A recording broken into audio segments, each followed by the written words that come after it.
Pemirsa tak terima istrinya hanya mendapat 3 suara. Suami seorang caleg di Jambi mengamuk dan menyerang ketua KPPS di Bengkulu. Seorang pria mabuk yang membuat odar di sebuah TPS diamankan polisi. Herianto, Ketua KPPS TPS 23 RT 31, Kelurahan Payo Lebar, Kecamatan Jelutung, Kota Jambi, menderita patah tangan kiri akibat diserang sekelompok orang. Penyerangan terjadi saat korban melakukan perhitungan suara di TPS. Penyerangan terjadi karena seorang pria yang merupakan suami seorang caleg tak terima istrinya hanya mendapat 3 suara. Penyerang juga merupakan Ketua Partai Kebangkitan Nasional Provinsi Jambi. Ada hutan itu kan kami melarang itu kan, biar jangan sampai di dalam TPS itu. Gitu. Mungkin kena benda apa kepukul, mungkin kan kami yang nahan gitu lah. Oh, berapa orang Pak mereka? Sekitar 6 atau 8 orang. Korban penyerangan telah membuat laporan ke aparat kepolisian.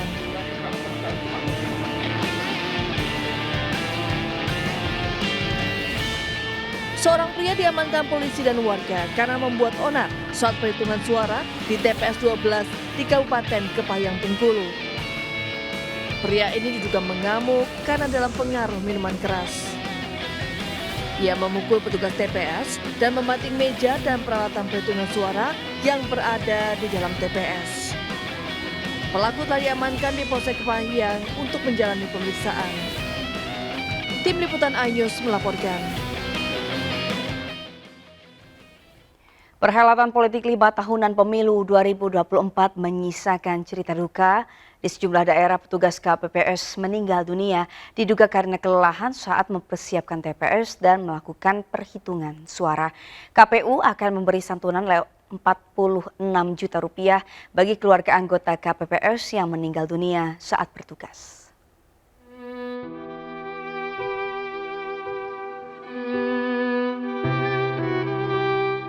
Seorang ketua KPPS yang bertugas di TPS 70 Jalan Rawa Binangun 8, Rawa Badak, Koja, Jakarta Utara meninggal dunia di hari pemungutan suara. Ketua KPPS bernama Ius Rusli meninggal dunia akibat kelelahan saat menjalankan tugas sebagai ketua KPPS. Di Kabupaten Tangerang, Banten, petugas KPPS meninggal dunia usai melakukan perhitungan suara.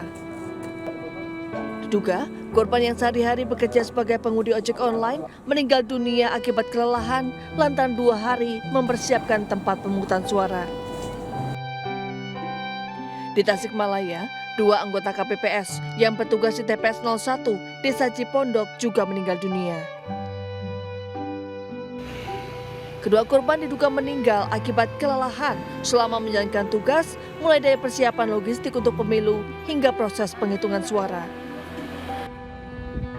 KPU RI akan melakukan pendataan jumlah keseluruhan anggota KPPS yang meninggal dunia selama pelaksanaan pemilu 2024.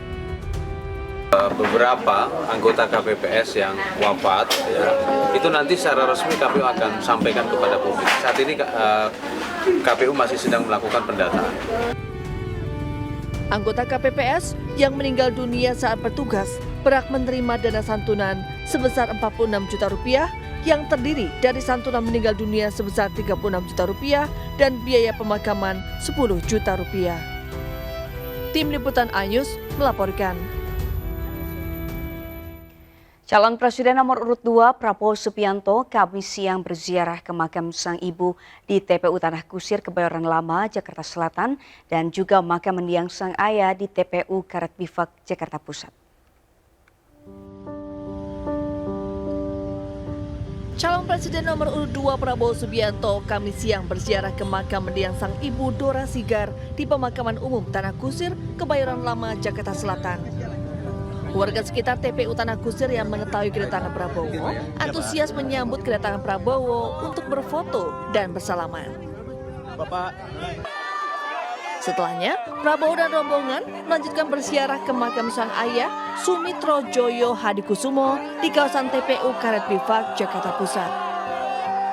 Terlihat Prabowo menumpang sepeda motor untuk sampai ke makam ayahnya. Di Tanah Kusir ya, Tanah Kusir. Dan sekarang saya ke bapak saya di sini di sini Karet ya. Ini kan kegiatan pribadi saya ya, tolong terima kasih ya. Dari Jakarta dan Helmi, Rani Stones, iNews melaporkan.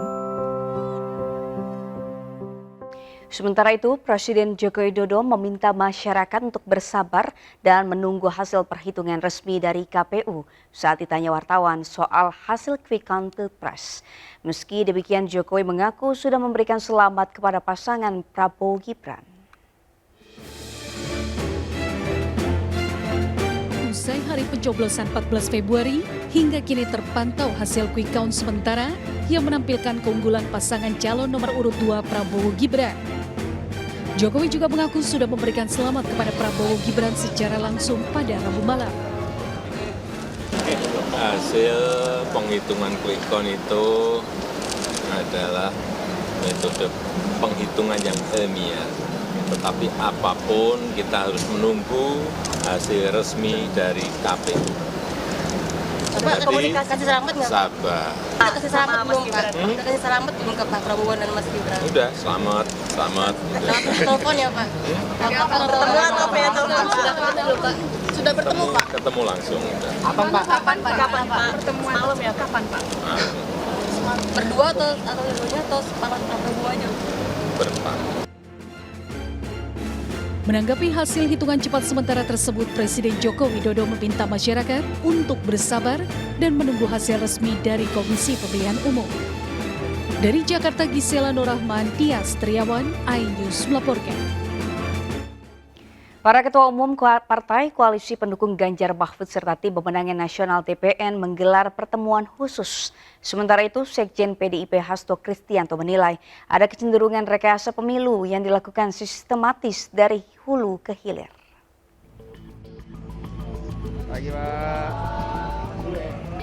Sehari pasca pemungutan suara, tim pemenangan nasional menggelar pertemuan khusus dengan para ketua umum dan petinggi partai koalisi pendukung Ganjar Mahfud. Turut hadir dalam pertemuan itu Capres Ganjar Pranowo.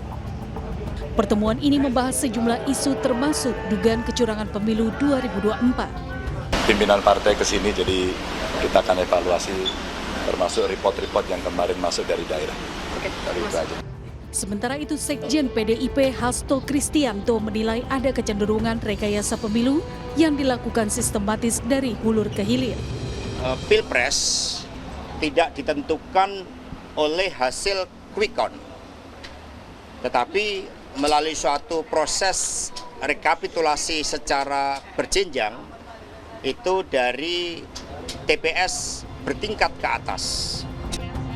Hasto juga menegaskan atas dasar itulah TPN akan membentuk tim khusus untuk mengaudit hasil perhitungan cepat pemungutan suara pemilu 2024. Dari Jakarta, Stephen Patinama, Novan Dwi, dan Damar Wicaksono, iNews melaporkan.